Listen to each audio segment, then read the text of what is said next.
হুজুর পাক সাল্লাল্লাহু আলাইহি ওয়াসাল্লাম বলেন, রমজান মাস এমন একটি মাস যাহার প্রথম দিকে আল্লাহর রহমত অবতীর্ণ হয়, দ্বিতীয়াংশে মাগফিরাত ও তৃতীয়াংশে দোষ হইতে মুক্তি দেওয়া হয়।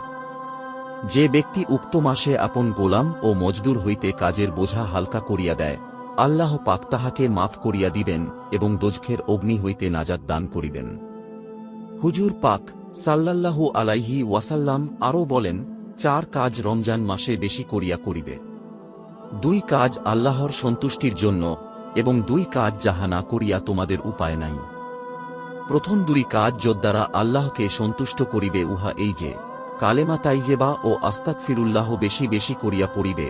দ্বিতীয় 2 কাজ এই যে, আল্লাহর নিকট বেহেশতের প্রার্থনা করিবে ও দোজখ হইতে পানাহ চাহিবে। যেই ব্যক্তি এই মাসে কোন রোজাদারকে পানি পান করাইবে, আল্লাহ পাক কিয়ামতের দিবসে তাহাকে আমার হাউজে কাউছার হইতে এরকম পানি পান করাইবেন যার পর বেহেশতে প্রবেশ পর্যন্ত আর পিপাসা হইবে না। এ ধরনের ইসলামিক কথার জন্য আমাদের চ্যানেলটি সাবস্ক্রাইব করুন।